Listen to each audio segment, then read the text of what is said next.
सरकार कोर्टाच्या आदेशाचं पालन करणार, कायदेशीर मार्ग काढण्याची सरकारची मानसिकता. मुख्यमंत्री देवेंद्र फडणवीस यांचं सूचक वक्तव्य.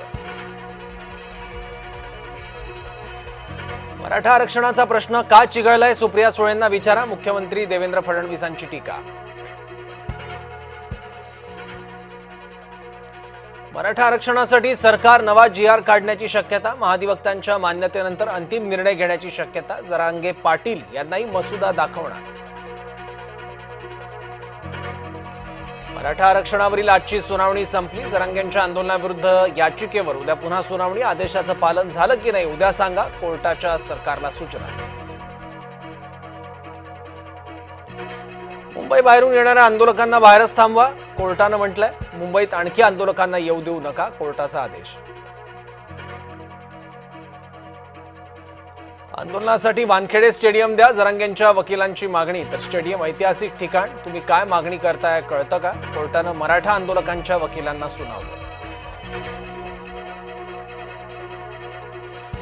मुंबईतले रस्ते मोकळे करा, आंदोलकांना रस्त्यांवरून हटवा, कोर्टाचे राज्य सरकारला आदेश. उद्या संध्याकाळी 4 वाजेपर्यंत ही कारवाई करा, असं कोर्टाने म्हटलं.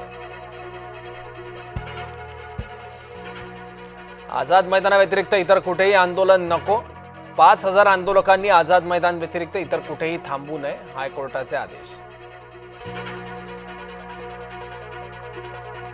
आंदोलकांची चिखलात बसण्याची तयारी आहे का? आझाद मैदानात तंबू आणि रेल्वे स्टेशनचा आधार कशाला? मुंबई हायकोर्टाचे आंदोलकांवर ताशेरे. मराठा आरक्षणासाठी विविध कायदेशीर पर्यायांचा विचार विनिमय. मराठ्यांना सरसकट कुणबी संबोधण्यास कोर्टाचा अडसर येत असल्यानं पेच. मुख्यमंत्र्यांसोबत वर्षा निवासस्थानी झालेल्या बैठकीत चर्चा, सूत्रांची माहिती. मनोज जरांगेंच्या उपोषणाचा 4था दिवस. जरांगेंचा आणखी कडक उपोषणाचा इशारा. आजपासून पाण्याविना जरांगेंचं आंदोलन. सीएसएमटी स्थानकासह आझाद मैदानाकडे जाणारे सर्व मार्ग आज बंद. मराठा आंदोलनाच्या पार्श्वभूमीवर वाहतुकीत बदल. मंत्री भुजबळांनी बोलावली राज्यभरातील ओबीसी नेत्यांची बैठक. जरांगेंच्या आंदोलनासंदर्भात मुंबईत ओबीसी नेत्यांचं मंथन. भुजबळ जरांगे पुन्हा भिडण्याची शक्यता. मंत्री भुजबळ आणि बबनराव तायवाडेंमध्ये फोनवरून चर्चा. नागपुरात राष्ट्रीय ओबीसी महासंघाचं साखळी उपोषण. उपोषणामुळे तायवाडे बैठकीला अनुपस्थित राहणार. मराठा आंदोलकांना अन्न पाणी औषधोपचार पुरवा. अमित ठाकरेंचं मनसैनिकांना आवाहन. लक्ष्मण हाकेंवरील हल्ल्याच्या निषेधार्थ नीरा बंद. ओबीसी संघटनांकडून बंदची हाक.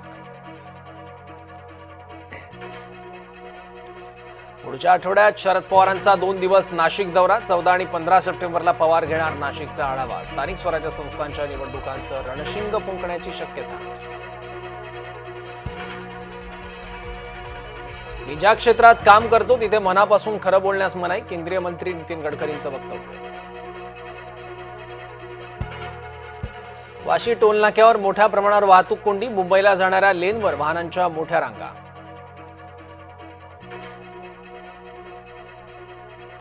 यवतमाळच्या अडाण नदीत एक जण वाहून गेला. बोरी चंद्रशेखर परिसरातील घटना. विठ्ठल पत्रे असं पुरात वाहून गेलेल्या व्यक्तीचं नाव.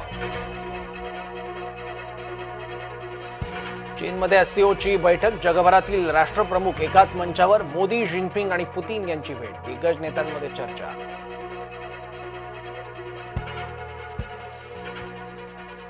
लालबागच्या राजाच्या दर्शनाला मोठी गर्दी. मुखदर्शनासह चरणस्पर्श दर्शनालाही भाविकांची रीघ.